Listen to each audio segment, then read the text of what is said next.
Hi everybody and welcome back to Lost Genre Reddit Stories. This post is from the subreddit Am I the A-hole? Would I be the A-hole public? And it's by user LuluBirdies. Would I be the a-hole for shading my parents for taking my sister's kids to Disneyland and not mine? It's a morally gray area for most adults. Yes, I am an adult, 34 female, and should be capable of taking my 2 kids to Disneyland. However, my sister, 37 female, had 6 children. My parents have taken 3 of the 6 to Disneyland in the past, for free. My sister never paid a dime. The youngest is 2 and too young to go. My parents always promised to take my daughters, 5 and 8, in the past, and this has become a tradition.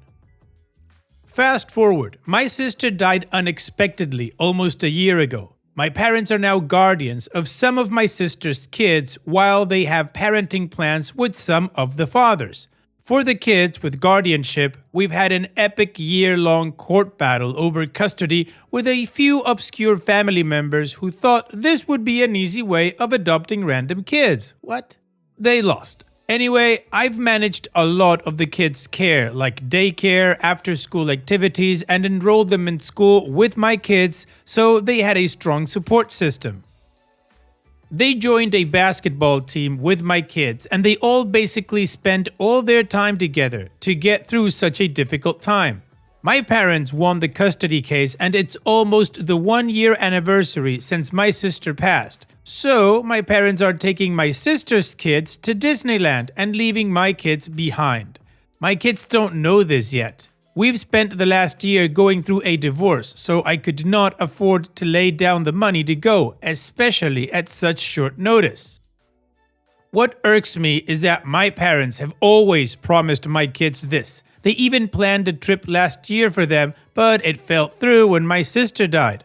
I have supported my parents a lot through their grief and did everything I could within my power to care for my sister's children, only to have my own excluded. They will be heartbroken. It's been a difficult year for them too. Maybe we need to pull back our support and reevaluate where we stand in this relationship and determine new boundaries. Maybe grandma and grandpa don't need free babysitting or someone to vent to constantly. Would I be the a-hole for cutting off my parents from my emotional and physical support for not taking my kids to Disneyland? Well, OP, I don't think it's such a black and white situation considering there's kids involved in this one. And everything that's going on, it is not neither your kid's fault or your nieces and nephews' fault. Those kids lost a mom, you lost a sister, and your parents lost a daughter. So overall, it's a horrible situation for all of you. I don't know, maybe your parents are trying to compensate to their grandchildren with a trip to Disney, but I absolutely understand why you're upset. They made a promise to your kids, and now they're breaking it and taking the other kids. Your kids aren't going to get the intricacies of the whole thing. All they're going to see is that their grandparents favor their cousins while their parents are going through divorce. So if you decide that you need to focus more on your kids and only help out your parents when you've got the chance, that is absolutely valid to do. And regarding the Disney trip, I'm a big believer in accountability, which means that whoever broke the promise needs to face the person they broke it to. In this case, I think you should ask your parents to sit down with your girls and explain to them or tell them why they're breaking their promise. And it will probably hurt their relationship, but that is on them. And what do you guys think? Let me know in the comment section, and now let's check out the community comments. Flat Tumbleweed 2192 says, my focus is on your kids. It sounds to me like your parents are focusing on their other grandchildren, which is understandable. You should prioritize your children so that you make them feel special even if their grandparents cannot. It is up to your parents to explain to your kids why they promised to take them to Disneyland but aren't taking them now. That's what I think.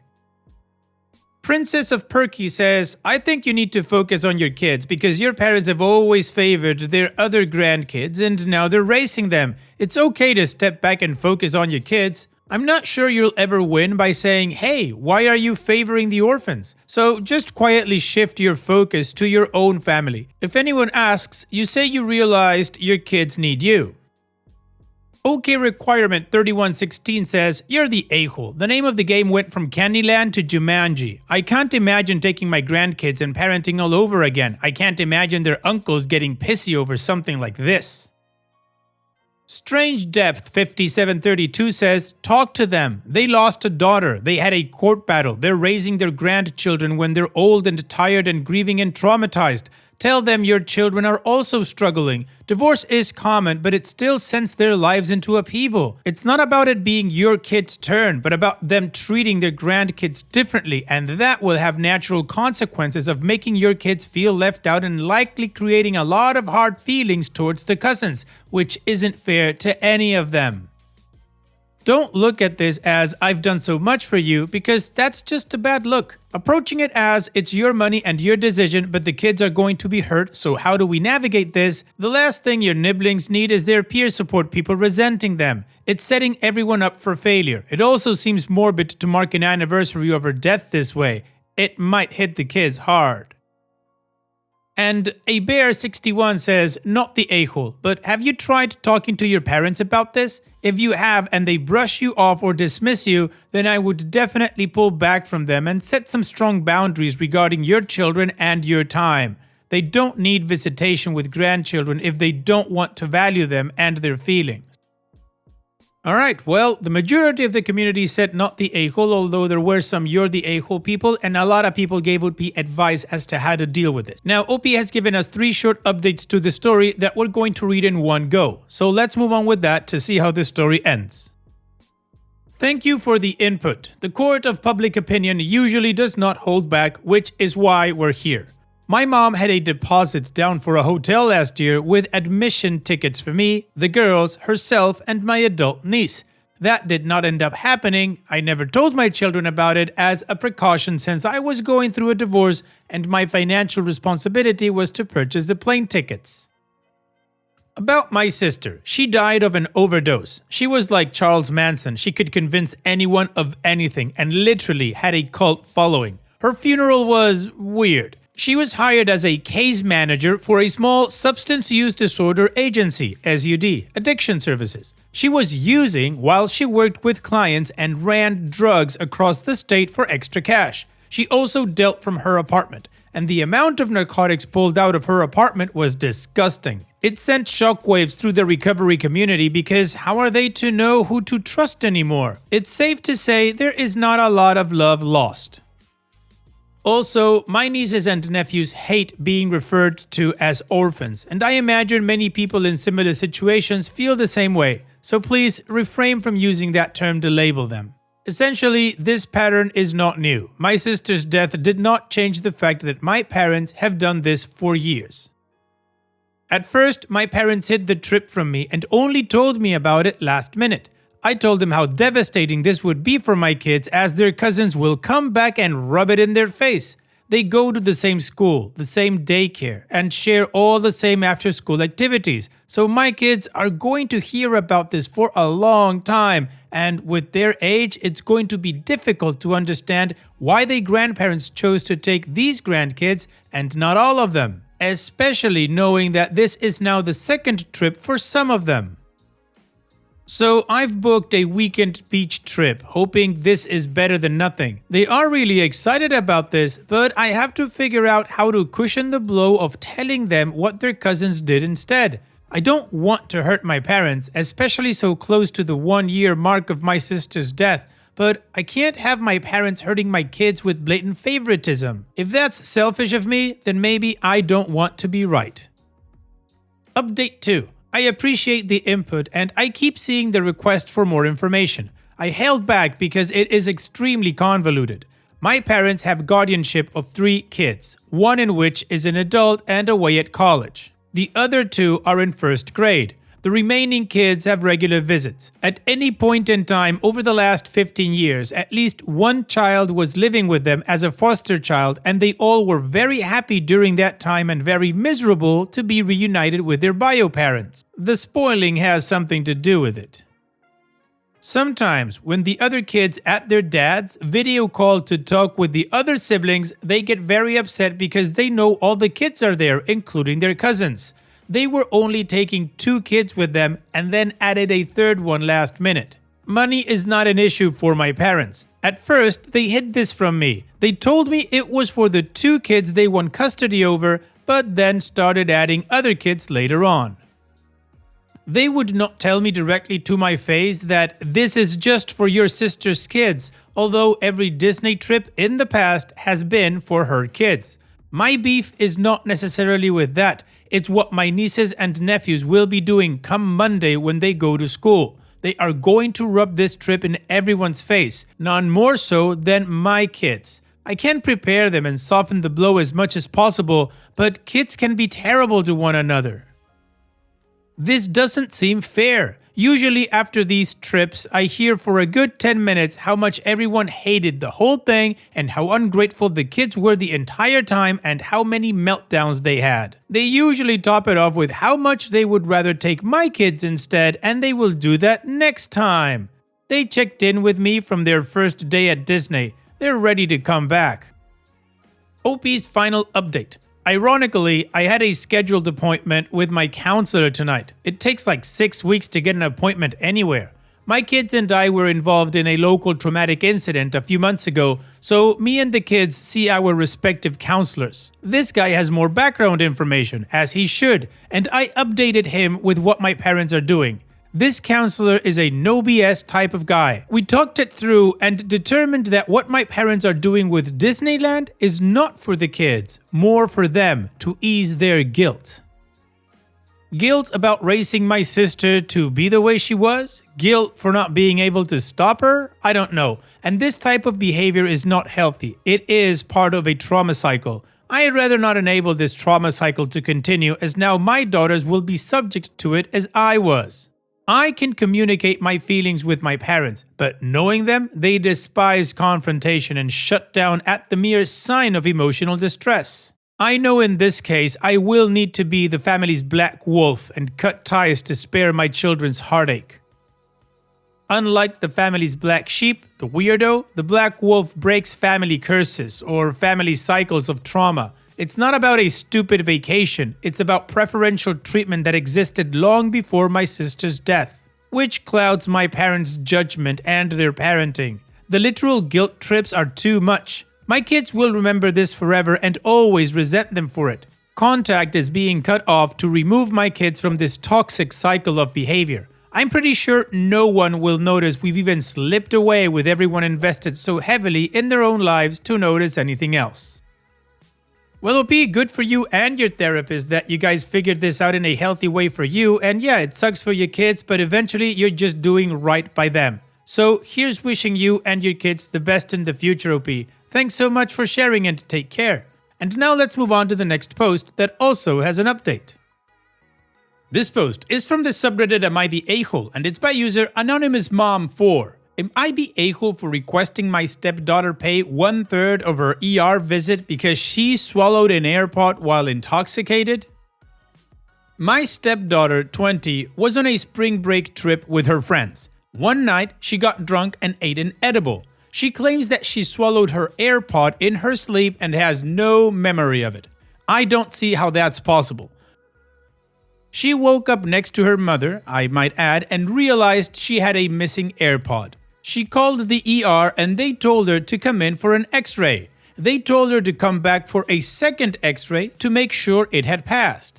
We got the bill because she is under our insurance. We haven't met our deductible this year, so we owe $3,400. I told my husband I think her mom and her should pay 1/3. He doesn't think his daughter should have to pay anything. I don't really know why. I wouldn't actually take money from her. I'd ask her to forego her birthday and Christmas from us until the debt is paid. Am I the a-hole for requesting my stepdaughter pay for part of her ER bill that was totally avoidable had she been sober?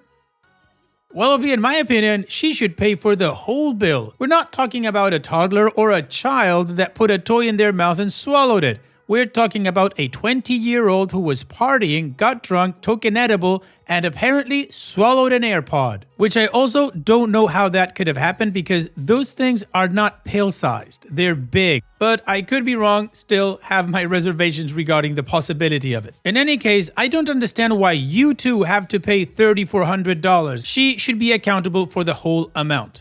And what do you guys think? Let me know in the comment section, and now let's check out the community comments to see what they had to say. Psyche as Hell says, not the a-hole. With all due respect, that is a truly stupid reason to have to go to the ER, and I'd be mad if I had to fork out a few thousand because my grown stepkid somehow swallowed an effing earbud while drunk. She should absolutely be paying a portion of that back. She's 20 years old, for F's sake.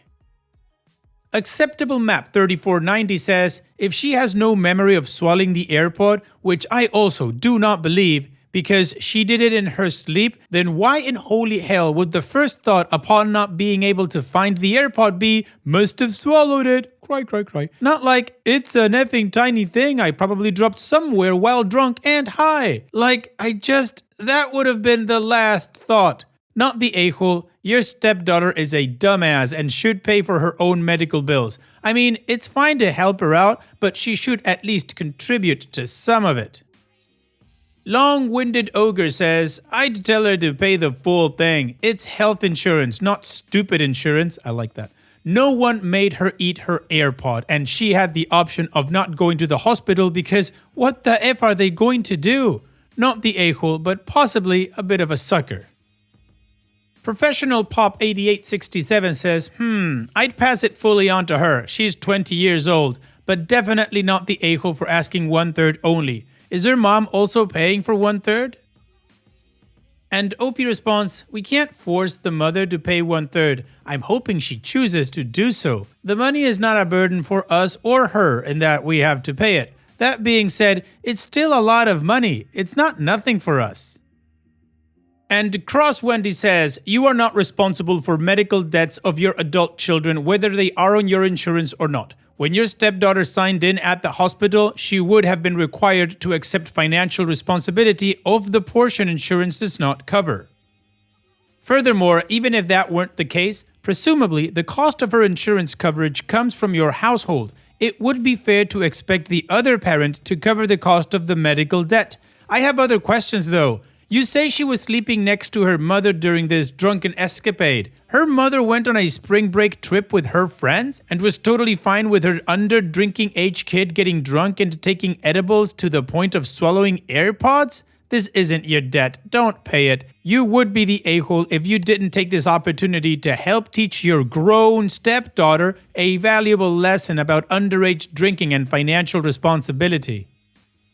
And OP responds, my stepdaughter and her friends were staying with her mother at an Airbnb because her mother was working in Florida during the time of spring break. I have no idea how much the mother was partaking in the festivities. My husband and I have had drinks and smoked with our adult children. It's always been at home and never to excess. He's European and this is apparently what they do over there.